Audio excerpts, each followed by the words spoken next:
কারণ ঈশ্বর জগৎকে এমন প্রেম করিলেন যে আপনার একজাত পুত্রকে দান করিলেন, যেন যে কেহ তাহাতে বিশ্বাস করে সে বিনষ্ট না হয়, কিন্তু অনন্ত জীবন পায়। কেননা ঈশ্বর জগতের বিচার করিতে পুত্রকে জগতে প্রেরণ করে নাই, কিন্তু জগৎ যেন তাহার দ্বারা পরিত্রাণ পায়।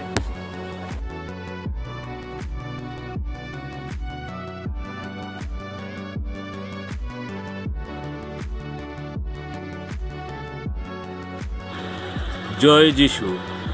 সকলকে খ্রিস্টীয় শুভেচ্ছা জানাই। যে যেখান থেকে আমার এই চ্যানেল দেখছেন, সকলকে ঈশ্বর তার পুত্রের নামে আশীর্বাদ দান করুন। প্রার্থনা করি, হে আমাদের স্বর্গীয় পিতা ঈশ্বর, তোমার পুত্রের নামে প্রার্থনা করছি। আমার মুখের বাক্য ও অন্তরের সকল চিন্তা তোমার দৃষ্টিতে গ্রহণীয় হোক। হে আমাদের শিল, আমাদের মুক্তিদাতা, তোমারই নামে আমেন। আসুন পবিত্র বাইবেলের নূতন নিয়মের অংশ থেকে লূক লিখিত সুসমাচারের 18 অধ্যায় 35 পদ হতে 43 পদ পাঠ করি। যিশু যখন জিরো শহরের কাছে আসলেন, তখন একজন অন্ধ লোক পথের ধারে বসে ভিক্ষা করছিল। অনেক লোকের পায়ের শব্দ শুনে সে ব্যাপার কি তা জিজ্ঞাসা করল। লোকেরা তাকে জানালো যে নাসরতের যিশু ওই পথ দিয়ে যাচ্ছেন। তখন সে চিৎকার করে বলল, দাউদের বংশধর যিশু, আমাকে দয়া করুন। যে লোকেরা ভিড়ের সামনে ছিল তারা তাকে ধমক দিয়ে চুপ করতে বলল, কিন্তু সে আরও চিৎকার করে বলল, দাউদের বংশধর, আমাকে দয়া করুন।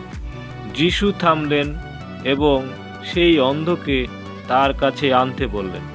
সে কাছে আসলে পর তিনি বললেন, তুমি কি চাও? তোমার জন্য আমি কি করব? সে বলল, প্রভু, আমি যেন দেখতে পাই।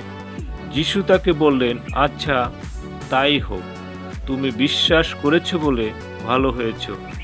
লোকটি তখনই দেখতে পেল এবং ঈশ্বরের গৌরব করতে করতে যিশুর পিছনে পিছনে চলল। এ দেখে সমস্ত লোক ঈশ্বরের প্রশংসা করল। এই ঘটনাটি 3টি সুসমাচারেই উল্লেখ আছে। মথি 20 অধ্যায় 29 পদে, মার্ক 10 অধ্যায় 45 পদে এবং লূক 18 অধ্যায় 35 থেকে 43 পদে। মথিলিখিত সুসমাচারে 2 জন অন্ধ ব্যক্তির উল্লেখ আছে। আমি এই ঘটনাটি লূক লিখিত সুসমাচার হতে নিয়েছি।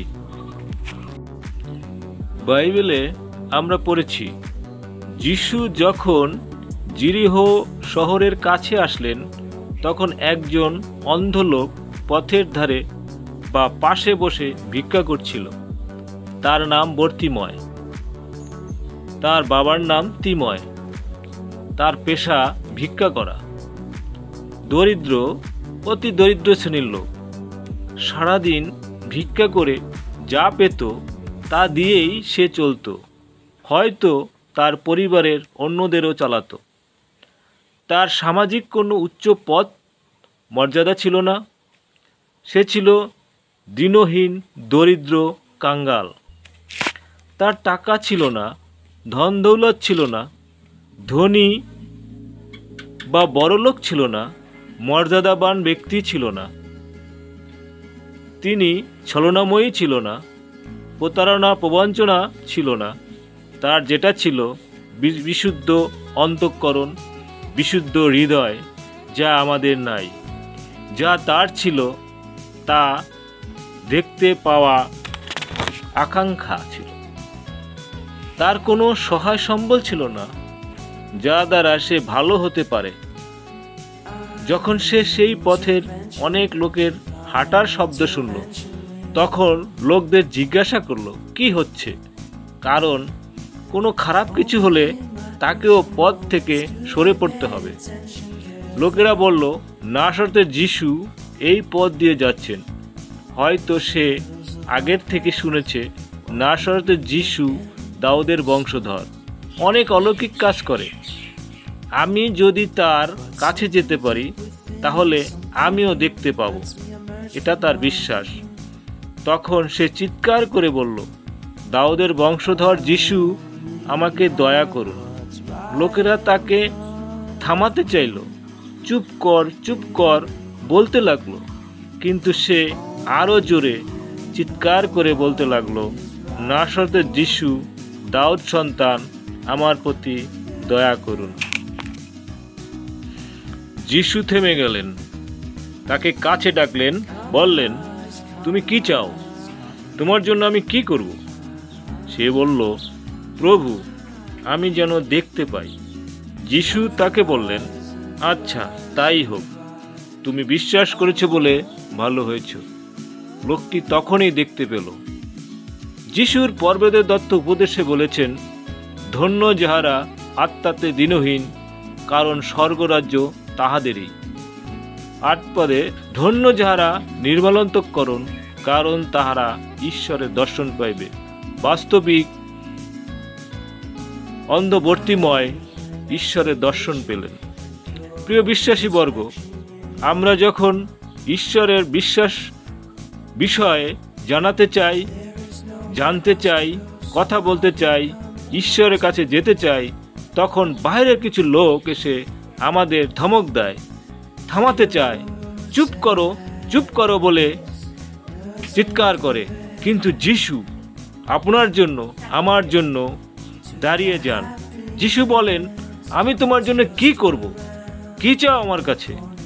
আমরা যখন যন্ত্রণায় পড়ি, কষ্টে পড়ি, কাঁদতে থাকি, আমাদের কোনো কিছু থাকে না, কুল কিনারা থাকে না, আমরা যখন প্রচণ্ড অপরাধের দণ্ডিত হই, আমাদের আর কিছু থাকে না, তখন আমরা যিশুর কাছে যেতে চাই।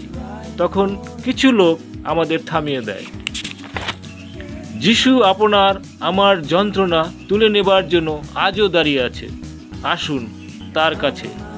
তিনি আপনার আমার অন্ধকার জীবন দূর করে দিবেন তার ছোঁয়ায়, এবং আমাদের অনন্ত জীবন দান করবেন। প্রভুর শান্তি সবার উপরে বর্তুক। আমেন। আমার এই চ্যানেল ছিল মুক্তির বার্তার পক্ষ থেকে আমি বাবলু বল্লভ আপনাদের সকলকে ভালোবাসা, প্রীতি ও শুভেচ্ছা জানাই। আমার এই চ্যানেলের কথা যদি আপনাদের ভালো লাগে তাহলে লাইক দেবেন, কমেন্ট করবেন, সাবস্ক্রাইব করে পাশে থাকবেন। আসুন প্রার্থনা করি। হে প্রভু যিশু, আমার আত্মার চোখ খুলে দাও, যেন আমি তোমাকে দেখতে পাই, আর আমি তোমার পিছনে পিছনে চলতে পারি। তুমি আমাদের সঙ্গে সঙ্গে থাকো। আমেন।